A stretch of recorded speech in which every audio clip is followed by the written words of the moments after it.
Hello दोस्तों, मैं राहुल स्वागत करता हूं आप सबका मैथ्स बाय राहुल एसो चैनल पे। अपने प्रीवियस ईयर क्वेश्चन की सीरीज में आज हमने लिया 25 सितंबर शिफ्ट 1 का पेपर और उम्मीद है ये सीरीज आप लोगों को पसंद आ रही है। यदि पसंद आ रही है तो वीडियो को ज़्यादा से ज़्यादा लाइक कीजिए, चैनल को सब्सक्राइब कीजिए और अपने दोस्तों के साथ भी शेयर कीजिए। तो आइए शुरू करते हैं। आज के शिफ्ट का पहला सवाल है, इसमें बोल रहा है कि 5,000 रुपये पे 20% वार्षिक दर से 2 वर्षों के लिए यदि ब्याज अर्धवार्षिक संयोजित किया जाए तो चक्रवृद्धि ब्याज ज्ञात कीजिए। देखिए 20% जो है 1 साल का रेट ऑफ इंटरेस्ट है और ब्याज चूंकि हाफ ईयरली कंपाउंडेड होता है अर्धवार्षिक, तो हमें अर्धवार्षिक मतलब 6 महीने का रेट ऑफ इंटरेस्ट निकालना होगा ना। 1 साल का 20% है तो 6 महीने का कितना हो जाएगा? 10%। ठीक है। और 2 साल में कितने बार 6 महीने आएंगे? 4 बार, यानी कि 4 बार कंपाउंडेड होगा। और मैंने आप लोगों को बताया था कि 10% के रेट ऑफ इंटरेस्ट से यदि कोई चीज 4 बार कंपाउंडेड होती है तो जो resultant effective rate of interest होता है वो होता है 46.41%।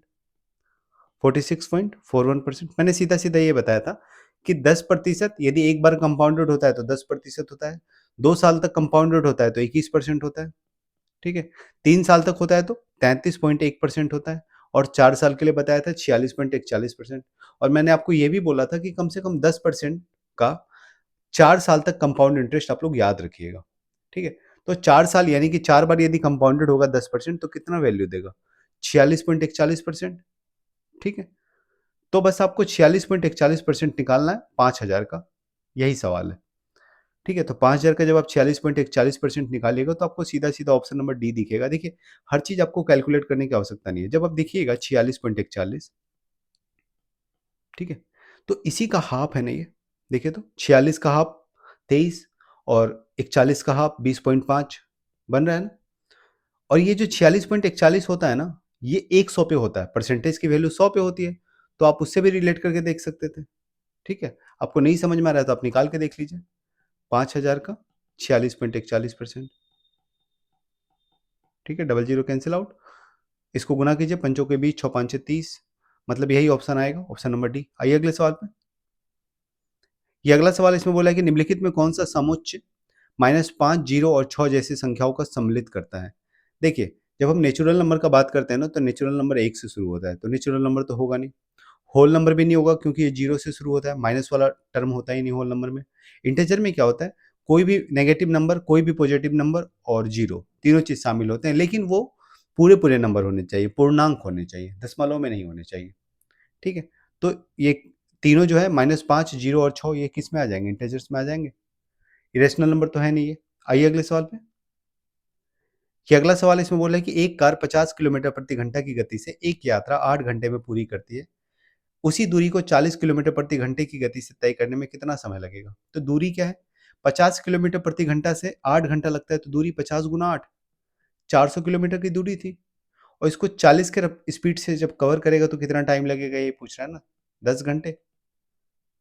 ऑप्शन नंबर सी। डिस्टेंस बराबर क्या होता है? Speed into time. ठीक है। आइए अगले सवाल। ये अगला सवाल इसमें बोला है कि एक गोले का आयतन 288 पाई सेंटीमीटर क्यूब है। यदि उसकी त्रिज्या दोगुनी कर दी जाए तो नया आयतन कितना होगा? देखिए त्रिज्या जब दोगुनी होगी ना, एक से यदि त्रिज्या 2 हो गई तो आयतन 1 के क्यूब से 2 का क्यूब हो जाता है। ये पता है आप लोगों को कि जब हम लोग आयतन की बात करते हैं वॉल्यूम का, तो वॉल्यूम होता क्या है गोले का? 4/3 पाई आर क्यू, यही तो होता है। इसमें 4/3 पाई तो कांस्टेंट है, यानी कि आर क्यू पे डिपेंड करेगा आयतन। यानी कि पहले यदि आर 1 से 2 हो गया तो वॉल्यूम 1 का क्यूब से 2 का क्यूब हो जाएगी। तो 1 का क्यूब यानी कि 1 से 8 हो जाएगी वॉल्यूम, नहीं वॉल्यूम 8 गुना। पहले दिया हुआ है 288 पाई, तो त्रिज्या दोगुनी करने के बाद 8 गुना हो जाएगा ना नया वॉल्यूम, तो इसको 8 से गुना कर दीजिए। ठीक है। कितना हो जाएगा? 8 या 24 और 12 96, यानी कि 2304। ठीक है। Option number B. देखिए जब आपको ऐसे गुना करना हो ना, एक सेकेंड, जब आपको ये गुना करना हो ना 288 से 8, तो आपके पास सबसे आसान तरीका क्या है ना, कि आपको यदि 288 से 8 गुना करना है तो आप 300 को 8 से गुना कर लीजिए। ये आपके लिए ज़्यादा आसान रहेगा, क्योंकि आपको सीधा-सीधा दिख रहा है 3 गुना 8 24, यानी कि 2400 होना चाहिए। यदि आप 300 को 8 से गुना कीजिएगा तो 2400 हो जाएगा। लेकिन आपने 12 एक्स्ट्रा से गुना किया तो 12 अट्ठे 96 घटा दीजिए। तो 2400 में से 96 घटाइएगा तो ऑप्शन नंबर बी। ठीक है। आइए अगले सवाल पे। ये अगला सवाल इसमें बोला है कि एक आयताकार कमरे की लंबाई 8 मीटर और चौड़ाई 6 मीटर है। इसके फर्श को 40 सेंटीमीटर भुजा वाले वर्गाकार टाइलों से ढकना है। यदि खटाई एवं टूट-फूट के लिए 10% अतिरिक्त टाइलें खरीदी जाती है, तो कुल कितनी टाइलों की आवश्यकता होगी? ठीक है, सेम सवाल है, पिछले शिफ्ट में भी था। यहाँ पे जो है ना आयताकार कमरे का लंबाई और चौड़ाई, फर्श का लंबाई चौड़ाई दिया हुआ है, ठीक है? और उसको बोला है कि एक टाइल से ढकना है और टाइल्स का डायमेंशन दिया हुआ है, टाइल्स वर्गाकार है और 40 सेंटीमीटर उसका साइड है। तो हमें करना क्या होगा कि कमरे का जो फर्श है उसका पूरा एरिया को टाइल्स के एरिया से डिवाइड करना होगा, तो हमें पता चल जाएगा कितना टाइल्स लगेगा। ठीक है, तो कमरे का फर्श का डायमेंशन कितना है, 8 और 6, इसको सेंटीमीटर में बदल लेते हैं, तो 800 और 600। ठीक है, ये कमरे के फर्श का एरिया निकल गया, डिवाइडेड बाय टाइल्स का एरिया। टाइल्स का एरिया क्या है, 40 उसका साइड है और वर्गाकार है, तो 40 का स्क्वायर हो जाएगा ना। इतने टाइल्स लगेंगे, मतलब कमरे के फर्श का क्षेत्रफल एरिया डिवाइडेड बाय टाइल्स का एरिया, इतने ही टाइल्स लगेंगे। देख लीजिए कितना आ रहा है, तो 40 से 600 कट जाएगा 15 बार में, और ये 40 से 800 कट जाएगा 20 बार में। यहाँ से आ गया 300, 15 गुना 20, 300 टाइल्स आ गया। लेकिन सवाल में ये आगे बोला है कि 10% एक्स्ट्रा टाइल्स चाहिए, टूट फूट यदि हो जाता है, कुछ टाइल्स कटिंग करने में टूट भी तो जाते हैं, तो 10% एक्स्ट्रा टाइल्स लेने हैं। तो 300 का 10% 30, यानी कि टोटल टाइल्स कितना रिक्वायर्ड है, 330। Option number C. आइए अगले सवाल पे। ये अगला सवाल इसमें बोल रहा है कि ए का वेतन बी के वेतन से 40% अधिक है। यदि बी का वेतन 20% बढ़ जाता है तथा ए का वेतन x% बढ़ जाता है और इसके बाद ए का नया वेतन बी के नए वेतन से 25% अधिक हो जाता है, तो x का मान ज्ञात कीजिए। देखिए सवाल ये है कि जो ए का वेतन है ना, वो बी के वेतन से 40% अधिक है। यदि हम बी का वेतन 100 माने, तो ए का वेतन 40% अधिक, यानी कि 140 हो जाएगा। अब इसने बोला कि बी का वेतन जो है 20% बढ़ गया, यानी कि बी का वेतन पहले 100 था, बढ़ के कितना हो गया, 120। ठीक है, 20% बढ़ गया। और बोल रहा है कि ए का वेतन x% बढ़ गया, कुछ बढ़ा होगा x%। और इससे क्या हुआ कि ए का नया वेतन बी के नए वेतन से 25% अधिक हो गया, यानी कि ए का नया वेतन बी के नए वेतन से 120 से 25% अधिक हो गया। तो 120 का 25% कितना होगा, 120 का 25% यानी कि 1/4। 120 का 1/4 हो जाएगा 30, यानी कि 120 से 30 अधिक अधिक हो गया, 150 हो गया। तो आप खुद बताइए x की वैल्यू क्या होगी। x क्या था, तो ए की नई सैलरी में इंक्रीमेंट था, मतलब ए की यदि पुरानी सैलरी 140 है, नई 150 हो गई, तो जो इंक्रीज हुआ वही x है। कितने का इंक्रीज हुआ, 140 से 150, 10 का इंक्रीज हुआ 140 पे, यानी कि 1/14। और 1/14 का परसेंटेज वैल्यू आपको पता है 7.14। ठीक है, आइए अगले सवाल पे। ये अगला सवाल है, इसमें बोला है कि 3 मित्र एक्स वाई और जेड ने एक स्टार्टअप में 2:3:5 के अनुपात में निवेश किया। एक्स ने व्यवसाय का प्रबंधन किया और उसे कुल वार्षिक लाभ का अतिरिक्त 15% प्रबंधन शुल्क के रूप में दिया गया। यदि वर्ष के अंत में कुल लाभ 4 लाख था, तो वाई को कितनी राशि प्राप्त हुई। देखिए 3 लोग थे, एक्स वाई जेड, उन्होंने इस रेशियो में इन्वेस्ट किया, 2:3:5 में। और एक्स जो है उसने पूरे बिजनेस को मैनेज किया, जिसके कारण उसको 15% एक्स्ट्रा दिया जा रहा है प्रॉफिट का। तो पहले ये जो टोटल प्रॉफिट है ना 4 लाख, इसका 15% आप साइड कर दीजिए, क्योंकि वो एक्स को देना है। तो 15% जैसे आप निकालेगा, तो 4 लाख का 15% 60,000, 15 गुना 4, तो 60,000 इसमें से साइड हो जाएगा, तो बचेगा कितना, 3,40,000। इसी को बांटना होगा, 15% तो हमने एक्स को दे दिया मैनेजमेंट के लिए, तो इसको किस रेशियो में बांटेंगे, तो इसी रेशियो में 2:3:5। बोला वाई को कितना मिलेगा। ठीक है, तो वाई का इन्वेस्टमेंट जितना है, यहाँ पे देखिए वाई का इन्वेस्टमेंट 3 है, आउट ऑफ, तो 2 3, टोटल इन्वेस्टमेंट का रेशियो कितना है, 2 + 3 + 5, 5 3 8 2 10। ठीक है, तो वाई को कितना रेशियो मिलेगा, 3/10। टोटल प्रॉफिट 3,40,000, यही तो बटेगा 3,40,000। 1010 कट गया, 34,000 गुना 3, 90 और 12, 1,02,000। Option number A. आइए अगले सवाल पे। ये अगला सवाल है, इसमें बोल रहा है कि एक आयताकार लॉन की लंबाई 40 मीटर तथा चौड़ाई 30 मीटर है। लॉन के अंदर चारों ओर 2 मीटर चौड़ा रास्ता बनाया गया है। यह रास्ता लॉन के कुल क्षेत्रफल का कितना प्रतिशत भाग घेरता है। ठीक है, मान लेते हैं कोई आयताकार लॉन है इस तरीके से। इसका डायमेंशन दिया हुआ है 40 और 30, मतलब लंबाई 40 है और चौड़ाई 30 है। इसके अंदर की तरफ चारों ओर से 2 मीटर चौड़ा रास्ता है, ठीक है। मान लेते हैं इस तरह से, चारों ओर से 2 मीटर चौड़ा रास्ता है, मतलब हर तरफ से 2 मीटर है, इधर से भी 2, इधर से भी 2, हर तरफ से 2 मीटर चौड़ा रास्ता है। तो यदि आप रास्ते को हटा के देखें तो अंदर भी तो एक आयत बन रहा है, ये भी तो एक आयत बनेगा, ठीक है। तो यदि आपको रास्ते का एरिया निकालना है तो रास्ते का एरिया क्या होगा, जो बाहर का आयत है उसका एरिया और माइनस अंदर के आयत का एरिया, यही तो होगा, ठीक है। अब बताइए कि अंदर का आयत का जो डायमेंशन होगा वो क्या होगा।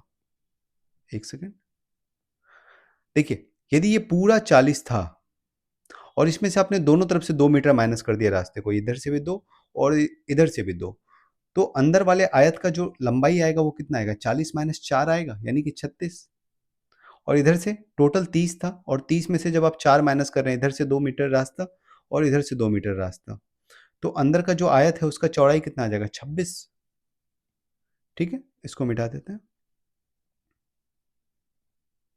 अब देखिए, आपको यदि रास्ते का एरिया निकालना है तो रास्ते का एरिया होगा क्या, तो बाहर वाले आयत का क्षेत्रफल माइनस अंदर वाले आयत का क्षेत्रफल, लेकिन आपको उसका परसेंट निकालना है कि टोटल जो लॉन का एरिया है उसका कितना परसेंट होगा रास्ते का एरिया, ठीक है। मतलब 1200 का कितना परसेंट होगा, 1200 क्यों बोल रहे हैं, तो आप देखिए इसका जो लंबाई है वो 40 है और चौड़ाई 30 है, तो इसका एरिया कितना आ जाएगा, 40 गुना 30, 1200, ठीक है।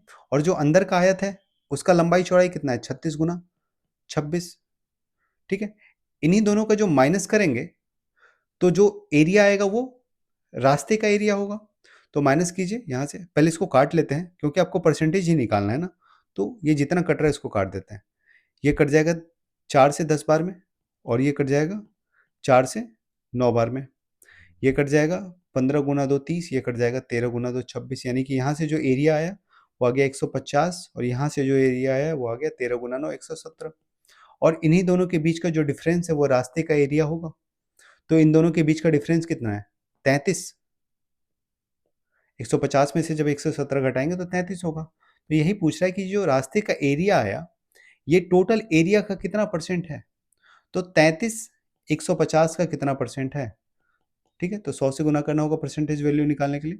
50 से ये 2 बार में, 50 से ये 3 बार में, 11 से 33 और 11 गुना 2 22%, ठीक है। आइए अगले सवाल पे।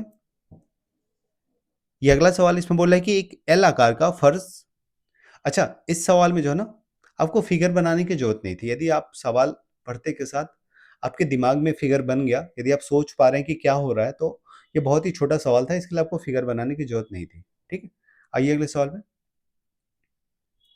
ये अगला सवाल इसमें बोल रहा है कि एक एल आकार का फर्श 10 मीटर और 6 मीटर तथा 6 मीटर और 4 मीटर के दो आयतों को जोड़ के बनाया गया है। टाइलों की कीमत 350 प्रति वर्ग मीटर है। पूरे फर्श पे टाइल लगाने का कुल लागत कितना होगा, ठीक है। तो टाइल्स का कीमत आपको दिया हुआ है 350 प्रति स्क्वायर मीटर वर्ग मीटर। तो पहले आपको एरिया निकालना होगा ना पूरे फर्श का, और फर्श जो है एल शेप का है और दो मतलब अलग अलग आयत बन रहे हैं, दोनों आयत का डायमेंशन दिया हुआ है। तो आपको एरिया निकालना है तो दोनों आयतों का एरिया निकाल के जोड़ देना होगा। पहले आयत का एरिया कितना आ जाएगा, तो लंबाई गुना चौड़ाई यानी कि 10 गुना 6 60 मीटर। दूसरे आयत का एरिया कितना आ जाएगा, प्लस करना होगा 6 गुना 4 यानी कि 24 मीटर स्क्वायर। टोटल एरिया कितना आ जाएगा जो फर्श है उसका, 84 मीटर स्क्वायर। और 1 मीटर स्क्वायर का कितना पैसा लग रहा है, 350 रुपये। तो 84 मीटर स्क्वायर का 84 इंटू 350 इतना ही लगना है, ठीक है। ये हो जाएगा 4 आएगा यूनिट डिजिट इसका जीरो के बाद, ठीक है। तो ऑप्शन नंबर ए। देखिए ऑप्शन में जब आप देखिएगा ना तो जीरो जब आप छोड़ दीजिएगा, दो दो जीरो हर जगह से, तो हर किसी का यूनिट डिजिट अलग है ना। तो आप यहाँ से भी जीरो हटाने का कोशिश कीजिए। आप इसको गुना कर सकते हैं, बहुत ही आसान गुना है ये, लेकिन हम आपको कुछ सिखाना चाह रहे हैं कि यदि आप इन तीनों जगह से चारों ऑप्शन से यदि जीरो हटा दें तो आप देखिए यूनिट डिजिट क्या बन रहा है, चारों जगह अलग है। यहाँ पे 4 है, यहाँ पे 8 है, यहाँ पे 2 है और यहाँ पे 6 है। तो 2 जीरो हटाने के बाद है ना, तो यहाँ से भी हमें 2 जीरो हटाना होगा। एक जीरो तो हमें दिख गया यहाँ पे, एक जीरो और दिख नहीं रहा है। तो एक जीरो का मतलब है यहाँ से 5 और यहाँ से 2 ले लेंगे तो एक जीरो हट जाएगा। तो यहाँ से 5 हटा देंगे तो 7 बचेगा और यहाँ से 2 हटा देंगे तो 42 बचेगा, यानी कि एक जीरो हमने और भी ले लिया और उसको हटा दिया। ठीक है, तो यूनिट डिजिट यहाँ से दिख जाएगा, 2 गुना 7 14, यानी कि 4, ऑप्शन नंबर ए। ठीक है, क्योंकि ऑप्शन नंबर में ए में ही 2 जीरो हटाने के बाद जो इकाई का अंक आ रहा है वो 4 आ रहा है। ठीक है, आइए अगले सवाल पे। कि अगला सवाल इसमें बोल रहा है कि एक समबाहु त्रिभुज तथा एक समषष्ठभुज के क्षेत्रफल समान है, उनकी भुजाओं का अनुपात क्या होगा। ठीक है, तो समबाहु त्रिभुज का यदि आप साइड मान लीजिए A1 और समषष्ठभुज का साइड मान लीजिए A2, तो आपको A1 और A2 का रेशियो ही तो पूछ रहा है। तो समबाहु त्रिभुज का क्षेत्रफल क्या होता है, ये होता है √3/4 इंटू ए स्क्वायर, और ए है यहाँ पे A1 का स्क्वायर। ठीक है, ये बराबर है समषष्ठभुज के क्षेत्रफल के। समषष्ठभुज का क्षेत्रफल कितना होता है, 3√3/2 और A2 का होल स्क्वायर। यहाँ से जो कट रहा है उसको काट देते हैं, √3/2 तो यहाँ बचेगा 2। ठीक है, यहाँ से आ गया A1 का होल स्क्वायर बटा A2 का होल स्क्वायर बराबर, ये 2 इधर जाएगा तो 3 गुना 2 6 बटा 1। यहाँ से आ गया A1 बटा A2 का जो रेशियो होगा वो होगा √6/1। ठीक है, स्क्वायर को उधर ले जाके स्क्वायर रूट कर दिया। ठीक है, कौन सा ऑप्शन आया, ऑप्शन नंबर सी। आइए अगले सवाल पे। ये अगला सवाल है, इसमें बोल रहा है कि एक दुकानदार 2 शर्ट 500 शर्ट की दर से बेचता है, एक पे उसे 25% का लाभ होता है और दूसरे पे 25% की हानि होती है, उसका कुल लाभ या हानि क्या होगा। ठीक है, तो देखिए यहाँ पे दोनों शर्ट का सेलिंग प्राइस सेम दिया हुआ है। यदि कॉस्ट प्राइस सेम देता ना तो सवाल बहुत ही इजीली बनाया जा सकता था, लेकिन यहाँ पे दोनों शर्ट का सेलिंग प्राइस सेम दिया हुआ है, तो आपको सेलिंग प्राइस बराबर करना होगा। एक पे 25% का प्रॉफिट हो रहा है, तो 25% का रेशियो में क्या वैल्यू होता है, 1/4, यानी कि 4 की चीज को 5 में बेच रहा है। ठीक है, यदि सीपी 4 है तो एसपी यानी कि सेलिंग प्राइस 5 है पहले सेट का। दूसरे केस में क्या हो रहा है कि 4 की चीज को 3 में बेच रहा है, क्योंकि 25% का लॉस हो रहा है। ये दूसरे सेट में 4 की सेट को 3 में बेच रहा है, लेकिन दोनों जगह आपको सेलिंग प्राइस को बराबर बनाना है। तो यहाँ पे सेलिंग प्राइस 5 है, यहाँ पे 3 है, जब दोनों को बराबर बनाएंगे तो दोनों को 15 कर सकते हैं, तो इसको 3 से गुना करेंगे तो ये भी 3 से गुना हो जाएगा। इसको 15 बनाने के लिए 5 से गुना करेंगे तो ये भी 5 से गुना हो जाएगा। ठीक है, अब देखिए सेलिंग प्राइस सेट का कितना आ गया, 15, दोनों सेट का, मतलब बराबर हो गया। यहाँ से जब आप देखिएगा तो टोटल सीपी कितना है आपका, ये हो जाएगा 12 और ये हो जाएगा 20, 32। दोनों सेट का सीपी 32 और दोनों सेट का सेलिंग प्राइस एसपी 30। कितने का लॉस हो रहा है, 2 का। अच्छा, और एक बात यहाँ पे दे रहा है कि शर्ट का जो सेलिंग प्राइस है ना, एक शर्ट का वो 500 है, तो 2 शर्ट का कितना हो जाएगा, 1000। 2 शर्ट का सेलिंग प्राइस 1000 हो जाएगा, तो यही 30 की वैल्यू 1000 है ना, क्योंकि ये 2 शर्ट का सेलिंग प्राइस है ना, 15 और 15। तो 2 शर्ट का सेलिंग प्राइस हमने जो निकाला वो 30 आ रहा है, लेकिन सवाल में 1000 दिया हुआ है, यानी कि 30 की वैल्यू 1000 है। तो आपसे पूछ रहा है लॉस कितने का होगा, मतलब 2 का वैल्यू पूछ रहा है। यदि 30 की वैल्यू 1000 है तो 1 यूनिट की वैल्यू वैल्यू कितनी हो जाएगी, 1000 बटा 30। तो 2 यूनिट की वैल्यू कितनी हो जाएगी, 2000 बटा 30। यही निकालना आपको। तो यहाँ से 0 0 कैंसिल आउट और 200 बटा 3 बचेगा। 200 बटा 3 होता कितना है, 66.66%। ये लॉस होगा, सॉरी परसेंट नहीं, 66.66 रुपीज का लॉस है। ठीक है, ऑप्शन नंबर डी। आइए अगले सवाल पे। ये अगला सवाल है, इसमें बोला है कि यदि किसी वस्तु का विक्रय मूल्य उसके अंकित मूल्य का 90% है तथा क्रय मूल्य उसके अंकित मूल्य का 80% है, तो लाभ प्रतिशत कितना होगा। देखिए सवाल में ये दिया हुआ है कि किसी वस्तु का जो विक्रय मूल्य है ना, उसके अंकित मूल्य का 90% है, यानी कि यदि उसका मार्क प्राइस आप लोग 100 मानते हैं, ठीक है, तो उसका जो सेलिंग प्राइस आएगा ना वो 90 आ जाएगा, मतलब इसका 90% सवाल में ही दिया हुआ है। और आगे बोल रहा है कि उसका क्रय मूल्य उसके अंकित मूल्य का 80% है, यानी कि जो सीपी है ना वो मार्क्ड प्राइस का 80% है, यानी कि 100 का 80% 80 हो जाएगा। तो पूछ रहा प्रॉफिट कितना परसेंट का होगा, आप खुद बताइए कि 80 यदि सीपी है और बेच 90 में रहे तो कितने का प्रॉफिट हो रहा है, 10 का। तो 10 का प्रॉफिट हो रहा है 80 पे, तो परसेंटेज में कितना हो जाएगा, ये देखिए इसका रेशियो वैल्यू आएगा 1/8, और 1/8 का परसेंटेज वैल्यू क्या होता है, 12.5%। ठीक है, आप इसको 100 से गुना करके भी देख सकते हैं, 12.5% ही आएगा। आइए अगले सवाल पे। ये अगला सवाल है, इसमें बोल रहा है कि यदि 10 संख्याओं का औसत 50 है और पहली 6 संख्याओं का औसत 45 है, तो अंतिम 4 संख्याओं का औसत क्या होगा। देखिए, यदि 10 संख्याओं का औसत 50 है ना, तो दसों संख्या कितनी रही होगी? 10 गुना 50 यानी कि 500। ये 10 संख्या का वैल्यू आ गया। इसमें से जब आप 6 संख्या के वैल्यू घटा दीजिएगा यानी कि 6 गुना 45, क्योंकि 6 संख्याओं का औसत कितना है? 45, तो 6 संख्या क्या रही होगी? 6 गुना 45। तो आपने 10 संख्या में से यदि 6 संख्या घटा दिया तो जो आएगा वो 4 संख्या आएगा ना, 4 संख्याओं का सम आएगा। और यदि इन 4 संख्याओं का एवरेज निकालना है तो इसको 4 से डिवाइड करना होगा। तो कितना आ गया? 500 और 45 गुना 6, 45 गुना 2 90, 270। 500 माइनस 270, 230 डिवाइडेड बाय 4 कितना आ जाएगा यहाँ से? ये आ जाएगा 50, 57.5। Option number D. ठीक है, मतलब अंतिम 4 संख्याओं का औसत कितना आ जाएगा? 57.5। आइए अगले सवाल पे। आप इसको डिस्ट्रीब्यूशन से भी बना सकते थे, जैसे मैंने पिछले 2-3 शिफ्ट में आप लोगों को बताया है कि डिस्ट्रीब्यूशन से आप इसको कैसे बना सकते हैं, वो भी आप लोग ट्राई कर सकते हैं। आइए अगले सवाल पे। ये अगला सवाल है, इसमें बोल रहा है कि एक प्रिज्म के आधार का परिमाप 30 सेंटीमीटर तथा ऊंचाई 7 सेंटीमीटर है। यदि उसका कुल पृष्ठीय क्षेत्रफल 282 सेंटीमीटर स्क्वायर है तो दोनों आधारों का संयुक्त क्षेत्रफल कितना होगा? देखिए, यदि प्रिज्म हम बोल रहे हैं ना, तो आपके दिमाग में प्रिज्म बनना चाहिए। तो प्रिज्म जब आप देखिएगा तो आपको समझ में आएगा कि प्रिज्म में एक तो उसका लेटरल सरफेस एरिया होता है, मतलब उसके दीवारों का क्षेत्रफल। ठीक है, मतलब टॉप और बॉटम को जब हम लोग छोड़ देंगे ना, किसी भी प्रिज्म में टॉप और बॉटम सेम होता है, तो जब हम उसका टॉप और बॉटम को छोड़ देंगे तो जो एरिया आएगा वो लेटरल सरफेस एरिया होता है। और जब टोटल सरफेस का एरिया का बात बोलते हैं तो lateral surface area plus top और बॉटम दोनों एरिया आता है। और टॉप और बॉटम जो होता है प्रिज्म में वो सेम ही होता है। ठीक है, दोनों को हम लोग आधार ही बोलते हैं प्रिज्म में। तो आपसे सवाल ये पूछ रहा है कि उसका कुल पृष्ठ क्षेत्रफल यदि 282 सेंटीमीटर स्क्वायर है तो इसमें दोनों एरिया होगा ना, एक तो लेटरल सरफेस एरिया भी होगा और दोनों आधारों का एरिया भी होगा, ऊपर का और नीचे का।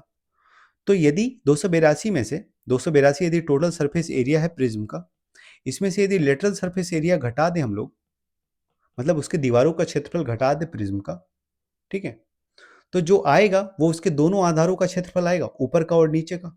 तो यही आपको निकालना है। और लेटरल सरफेस एरिया आपको पता है क्या होता है? ये होता है आधार का परिमाप गुना ऊंचाई, बहुत बार बताया मैंने। तो आधार का परिमाप भी दिया हुआ है 30 सवाल में और ऊंचाई भी दिया हुआ है 7। ठीक है, तो यहाँ से लेटरल सरफेस एरिया कितना आ जाएगा? 210। तो 282 में से आपको 210 ही तो घटाना है, यानी कि दोनों आधारों का संयुक्त क्षेत्रफल कितना आ जाएगा? 72। ठीक है, आइए अगले सवाल पे। ये अगला सवाल इसमें बोला है कि एक पुस्तक विक्रेता यह ऑफर देता है कि 4 पुस्तकें खरीदें और 5वीं पुस्तक पे 50% की छूट पाएं। यदि प्रत्येक पुस्तक का अंतिम मूल्य 480 है तथा प्रत्येक पुस्तक का मूल्य समान है तो कुल खरीद पे प्रभावी छूट ज्ञात कीजिए। देखिए, जब हमें परसेंटेज में चीजें निकालनी हो ना तो हमें प्राइस से मतलब नहीं होता है। यहाँ पे भी जो प्राइस दिया हुआ है उससे मतलब हमें नहीं है। आप सीधा सीधा ये देख सकते हैं कि यदि वो 4 पुस्तक खरीदता है तो उसके 5वें पुस्तक पे 50% का ऑफ मिल रहा है। कहने का मतलब ये है कि यदि उसने 5 पुस्तक खरीदा, ठीक है, तो 4 पुस्तक तो पूरे पूरे प्राइस पे मिलेंगे और जो आखिरी पुस्तक होगा वो हाफ प्राइस पे मिलेगा, क्योंकि 50% का ऑफ मिल जाएगा 5वें पे। समझ रहे हैं?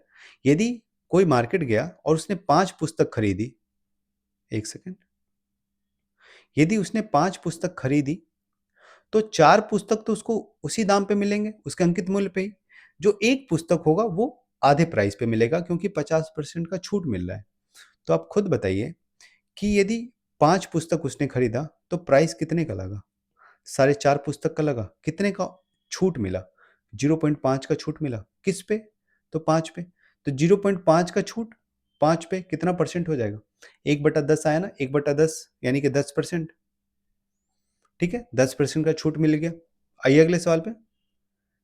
ये अगला सवाल है, इसमें बोले कि एक निवेशक 15 शेयरों पे नजर रखता है, उसमें से 4 का औसत प्रतिफल, प्रतिफल मतलब हो गया रिटर्न। ठीक है, आप लोगों को पता है शेयर रिटर्न देता है, मतलब जो इंटरेस्ट मिलता है, जो प्रॉफिट मिलता है उसी को रिटर्न कहते हैं। तो 5 शेयर पे नजर रखता है, उसमें से 4 का औसत प्रतिफल मतलब औसत रिटर्न 8% है। यदि 5 शेयरों का औसत प्रतिफल 9% है तो 5वें शेयर का प्रतिफल कितना है? ठीक है, तो देखिए यहाँ पे टोटल जो है 5 शेयर है। आप इसको एलिगेशन से भी बना सकते हैं, और जैसे मैंने बताया परसेंटेज में कि परसेंटेज का एडिशन पे क्या इफेक्ट पड़ता है, उससे भी बना सकते हैं। तो इसको हम एलिगेशन से बनाते हैं यहाँ पे। इसमें बोला है 5 शेयरों पे नजर रखता है, उसमें से 4 का औसत प्रतिफल 8% है, यानी कि एक जगह से उसको 8% का रिटर्न मिल रहा है। ठीक है, ये 4 शेयर से मिल रहा है। टोटल शेयर कितने हैं? 5। तो 4 शेयर से 8% रिटर्न मिला है, तो एक शेयर से कितना मिलेगा यही आपको पता करना है, यदि टोटल उसको प्रॉफिट 9% का हो रहा है तो। ठीक है, तो आप यहां से देखिएगा कि 9 माइनस 8 की जगह तो 1 मिलेगा। ठीक है, मतलब ये बिल्कुल सेट है। तो उसी तरह से यहाँ पे ऐसा क्या रखिएगा कि उसमें जब आप 9 माइनस की जगह तो 4 मिल जाए तो 13। ठीक है, आप इन दोनों को जोड़ के भी देख सकते थे, 9 4 13 आएगा यहाँ पे, यानी कि 13% का प्रॉफिट मिलेगा। ठीक है, ऐसे एलिगेशन हम लोग लगाते हैं। आप इसको परसेंटेज के थ्रू भी बना सकते हैं। इसको मिटाते हैं। परसेंटेज से ऐसे बना सकते थे कि टोटल 5 शेयर है ना, ठीक है, और उसमें से 4 का रिटर्न अलग है और 1 का रिटर्न अलग है, ऐसे लिख लेते हैं। ठीक है, जो टोटल 5 पे रिटर्न मिला वो 9% का मिल रहा है, और जो 4 पे रिटर्न मिला वो 8% का मिला। तो इस एक पे कितना रिटर्न मिलेगा ये आपको पूछ रहा है। तो आप यहां से देखिए टोटल रिटर्न कितना है, 9 गुना 5 45%। ठीक है, पहले वाले से 8 चौके 32। तो यहाँ पे क्या रखना होगा, ये 45 है, ये 32 है, तो यहाँ 13 रखना होगा, तभी तो ये 32 और 13 45 हो जाएगा। तो 13 यहाँ रखेंगे तो यहाँ पे भी 13% रखना होगा ना, तभी तो 1 गुना 13 13 हो जाएगा, यानी कि 13% का रिटर्न है। ठीक है, आइए अगले सवाल पे। ये अगला सवाल इसमें बोला है कि sine A plus cos equal to √3/2 है, और आपसे पूछ रहा है sine square A plus cos square A plus 2 sine A into cos है। देखिए ये A square plus B square plus 2ab के फॉर्मेट में, तो ये हो जाएगा sine A plus cos A का होल स्क्वायर, सीधा सीधा, और sine A plus cos A का वैल्यू आपको दिया हुआ है √3/2, यानी कि √3/2 का होल स्क्वायर ही तो निकालना है, यानी कि 3/4। आइए अगले सवाल पे। ये अगला सवाल है, इसमें बोल रहा है कि यदि tan a plus sec a equal to 5 है तो tan a का वैल्यू क्या होगा। तो मैंने आपको बताया था कि यदि sec a plus tan a equal to x है, ठीक है, तो sec a minus tan a ये क्या होता है, 1/x, 1/x होता है। ठीक है, ये बताया था मैंने आपको, ये आप लोग याद रखिएगा।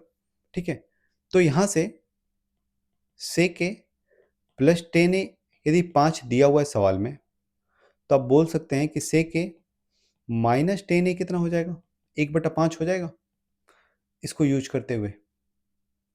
तो आपको tan a निकालना है ना, तो आप इन दोनों को घटा दीजिए ना।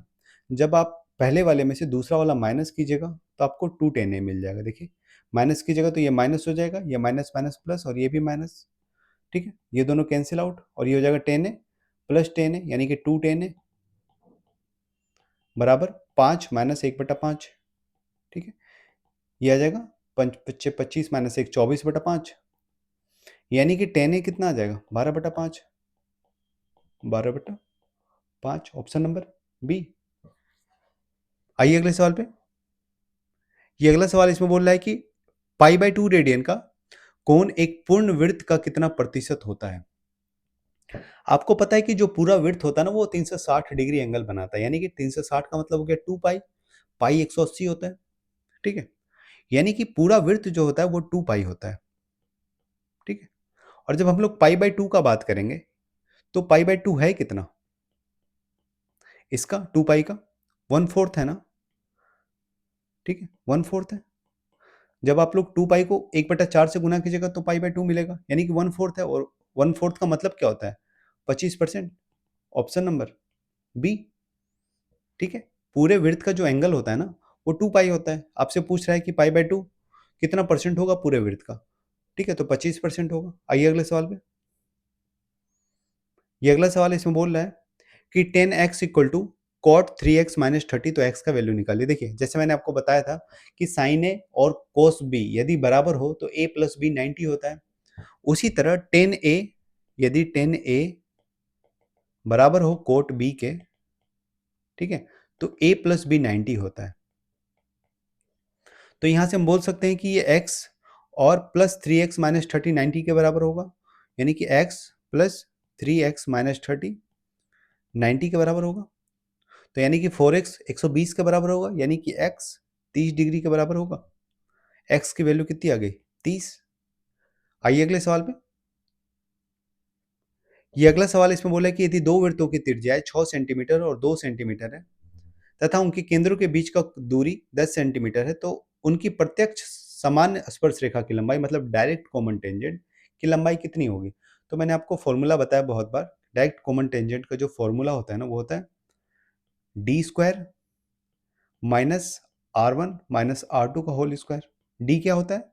दोनों सर्कल के सेंटर के बीच का डिस्टेंस जो दिया हुआ है आपको सवाल में, 10 सेंटीमीटर। ठीक है, तो डी स्क्वायर कितना हो जाएगा? 10 का square 100 minus R1 minus R2 यानी कि 6 माइनस 2 4 का स्क्वायर 16, ये आ गया स्क्वायर रूट 84। बाहर क्या आएगा? 4 बाहर आ जाएगा, मतलब 2 बाहर आ जाएगा, 2 root under 21। Option number C. ठीक है, डायरेक्ट कॉमन टेंजेंट का लंबाई कितना गया? 2 रूट अंडर 21। ये अगला सवाल इसमें बोल रहा है कि एक जीवा किसी वृत्त के दो खंडों में विभाजित करती है। यदि वह जीवा केंद्र पे 120 डिग्री का कोण बनाती है तो प्रमुख खंड में स्थित किसी बिंदु पे उसी जीवा द्वारा बनाया गया कोण कितना होगा? देखिए, यदि कोई जीवा सेंटर पे 120 का एंगल बनाती है ना, ठीक है, तो वो मेजर साइड्स पे, मतलब जो मेजर सेगमेंट होता है उस पे हमेशा उसका आधा कोण बनाती है। बहुत बार बताया मैंने। तो 120 का आधा 60। सीधा सीधा सवाल ये है कि एक सर्कल है, ठीक है, इसमें कोई जीवा है, वो सेंटर पे 60 का कोण बना रही है, सॉरी 120 का, तो परिधि पे कितना बनाएगी? यही सवाल है। 60 ही बनाएगी ना, ठीक है, लार्जर सेगमेंट की तरफ। सर्कल को दो सेगमेंट में बांटा, तो ये वाला लार्जर सेगमेंट है ना सर्कल का, तो लार्जर सेगमेंट की तरफ ही कितना एंगल बना रही है? 60 डिग्री। आइए अगले सवाल पे। ये अगला सवाल इसमें बोल रहा है कि यदि दो वृत्त में ए बी और सी डी समान जीवाएं हैं, यदि ए बी द्वारा परिधि पे बनाया गया कोण 65 डिग्री है, तो सी डी द्वारा परिधि पे बनाया गया कोण कितना होगा? तो 65 ही होगा। दो बातें याद रखिएगा आप लोग। एक तो मैं पहले बता चुका हूं कि यदि दो जीवाएं समान लेंथ की है ना, तो दोनों सेंटर से सेम दूरी पे होगी। जैसे मान लेते हैं ये एक सर्कल है, ये एक जीवा है जिसका लेंथ x है, और एक जीवा यहाँ पे कोई है उसका भी लेंथ x है, तो दोनों जीवा का ना सेंटर से जो दूरी होगा वो भी समान होगा। ठीक है, पहला बात ये हम आपको बता चुके हैं। और जो दूसरी बात ये है कि जो दोनों जीवा होगा ना, वो सेंटर पे सेम ही कोण बनाएगा। तो यदि सेंटर पे सेम कोण बनाएगा तो परिधि पे उसका आधा बनाएगा, यानी कि परिधि पे सेम कोण बनाएगा। ठीक है, तो दो जीवाएं समान यदि है तो परिधि पे सेम कोण बनाएगी, सेंटर पे भी सेम ही कोण बनाएगी, याद रखिएगा। ठीक है, तो यदि पहली जीवा 65 डिग्री बना रही थी तो दूसरी जीवा भी 65 डिग्री ही बनाएगी, क्योंकि दोनों जीवाएं समान है। ठीक है, मतलब इसका लेंथ समान है। ठीक है, आइए अगले सवाल पे। ये अगला सवाल इसमें बोल रहा है कि केंद्र O वाले एक वृत्त में ए बी एक जीवा है। ए तथा बी पे खींची गई स्पर्श रेखाएं पी बिंदु पे मिलती है। यदि ए पी बी बराबर 40 डिग्री है तो जीवा ए बी द्वारा परिधि पे बनाया गया कोण कितना होगा? मैंने आपको बताया था कि ये वाली फिगर आपको याद रखनी है, इससे बहुत सवाल पूछता है। फिगर ये है कि एक वृत्त है, ठीक है, एक सर्कल है, और इसके दो पॉइंट है ए और बी। उस पे एक पॉइंट बाहर के पॉइंट पी से दो टेंजेंट खींचा गया है। मान लेते हैं बाहर का पॉइंट है पी, और सर्कल पे दो पॉइंट है ए और बी जो टेंजेंट का टचिंग पॉइंट है। ठीक है, और ये भी बोल रहा है कि ए बी जीवा है, ये जीवा है। ठीक है, हालांकि आप इसको साइड कर दीजिए अभी थोड़ी देर के लिए। तो इसका एक सेंटर रहा होगा, सर्कल का एक सेंटर होगा, और ये एंगल दिया हुआ है आपको 40 डिग्री। ठीक है, तो आपको मैंने बताया है कि यदि आप रेडियस को टेंजेंट से मिलाते हैं, ठीक है, टेंजेंट के टचिंग पॉइंट पे, तो वो 90 डिग्री का कोण बनाता है। तो ये 90 हो गया, और ये भी रेडियस ही है, यानी कि ये भी 90 हो गया। और यदि हम बात करें पी ए ओ बी की, ठीक है, तो ये क्वाड्रिलेटरल है, मतलब चतुर्भुज है, और चतुर्भुज का चारों कोण 360 होना चाहिए। ठीक है, तो ये 90 हो गया, ये भी 90 हो गया, यानी कि ये दोनों मिलके 180 होगा, तभी तो टोटल कोण 360 बनेगा ना। ठीक है, तो 360 होने के लिए ये दोनों तो 90 हो ही गया, यहाँ से 180 पूरा हो गया, 180 और चाहिए। तो ये कोण यदि 40 है तो इसका 180 माइनस 40 होगा ना। ये यदि ये थीटा है तो ये 180 माइनस थीटा होगा ना, मैंने आपको बताया था। ठीक है, यानी कि ये 40 थीटा की वैल्यू 40 है, तो ये वाली एंगल कितनी हो जाएगी? 40, 180 माइनस 40 यानी कि 140 हो जाएगा ये वाला एंगल। ठीक है, और यदि जीवा ए बी की बात करें, ठीक है, एक सेकंड रुकिएगा, यदि जीवा ए बी हम यहाँ पे मिला दें दोनों पॉइंट को तो ये जीवा बन जाएगा ए बी। ठीक है, तो यही जीवा है ना जो सेंटर पे 140 का कोण बना रहा है। तो आपसे पूछ रहा है जीवा ए बी परिधि पे कितना कोण बनाएगा, तो 140 का आधा बनाएगा ना, 70। ठीक है, ऑप्शन नंबर सी। देखिए, अब आपके दिमाग में यदि एक सवाल आ रहा है तो अच्छी बात है कि ये जीवा उसी तरफ क्यों एंगल बनाएगा, इस तरफ भी तो बना सकता है जीवा ए बी। तो यदि इस तरफ बनाएगा तो एंगल बनेगा 110, क्योंकि यहाँ पे 70 है तो यहाँ पे 110 होना पड़ेगा, क्योंकि दोनों को जो साइक्लिक क्वाड्रिलेटरल होता है उसमें आमने सामने के कोण का सम 180 होना चाहिए। तो ये दूसरा कोण ये भी तो परिधि पे ही बन रहा है और ए भी जीवा ही बना रहा है, तो ये 110 भी तो हो सकता था, लेकिन 110 आपके पास ऑप्शन में ही नहीं है। ठीक है, इसलिए आप इसका आंसर क्या मारिएगा, 70 डिग्री। आप बोल सकते हैं सवाल थोड़ा सा अधूरा है, लेकिन जितना है उतने में बनाया जा सकता था इस सवाल को। ठीक है, कि यदि जीवा सेंटर पे 140 बना रही है तो परिधि पे कितना बनाएगी, 70 भी बनाएगी, और इस तरफ देखिएगा तो 110 भी बनाएगी, लेकिन चूंकि आपके पास ऑप्शन में सिर्फ 70 है तो आप आंसर 70 ही मारिएगा। आइए अगले सवाल पे। ये आज का आखिरी सवाल है। इसमें बोल रहा है कि एक रेखा ए बिंदु पे वृत्त की स्पर्श रेखा है, यदि जीवा ए बी की लंबाई 8 सेंटीमीटर है तथा वह स्पर्श रेखा के साथ 30 डिग्री का कोण बनाती है तो वृत्त की त्रिज्या कितनी होगी। देखिए, सवाल ये है कि एक सर्कल है, एक वृत्त है और इसका कोई पॉइंट है ए। ठीक है, और एक टेंजेंट है जो कि ए पे टच कर रही है। सवाल ये दिया हुआ है कि एक रेखा ए बिंदु पे वृत्त की स्पर्श रेखा, यानी कि ये ए बिंदु जो है वृत्त पे है और ये जो लाइन है ये टेंजेंट है यानी कि स्पर्श रेखा है। और इसमें ये बोल रहा है कि जीवा ए बी की लंबाई 8 सेंटीमीटर है, तो कोई भी एक जीवा हम खींच लेते हैं, मान लेते हैं ये हमने जीवा बना लिया ए बी। ठीक है, और ये भी बोल रहा है कि स्पर्श रेखा जीवा के साथ 30 डिग्री का कोण बनाती है, यानी कि ये वाला एंगल जो होगा ये 30 डिग्री है। ठीक है, यदि हम एक रेडियस खींचे इस पॉइंट से तो आपको पता है रेडियस 90 बनाती है टेंजेंट के साथ, यानी कि ये वाला कोण 90 होना चाहिए था। ठीक है, 90 में यदि इतना कोण 30 है तो ये बचा हुआ कोण 60 हो जाएगा। ठीक है, ये यदि 60 हो गया तो ये भी तो रेडियस है और दोनों रेडियस है तो ये 60 एंगल है तो ये भी तो 60 होगा, और त्रिभुज के 3 कोण 180 होते हैं, यानी कि ये वाला कोण भी 60 ही हो जाएगा। मतलब तीनों कोण बराबर हो गए। यदि तीनों कोण बराबर हो गए तो तीनों साइड भी बराबर होगी ना। ठीक है, आपको दिया हुआ है कि सर्कल का रेडियस जो है जीवा की लंबाई यानी कि ए भी 8 है, तो रेडियस भी तो 8 हो जाएगा, क्योंकि तीनों साइड बराबर होना चाहिए, क्योंकि तीनों एंगल बराबर है, तो रेडियस भी कितना आ गया 8, ऑप्शन नंबर बी। ठीक है, हो गया आज का। उम्मीद है आप लोगों को वीडियो पसंद आया होगा। यदि वीडियो पसंद आया तो वीडियो को लाइक कीजिए, चैनल को सब्सक्राइब कीजिए और अपने दोस्तों के साथ भी शेयर कीजिए। मिलते हैं आप लोगों के साथ अगले शिफ्ट के सवालों के साथ, तब तक के लिए बाय।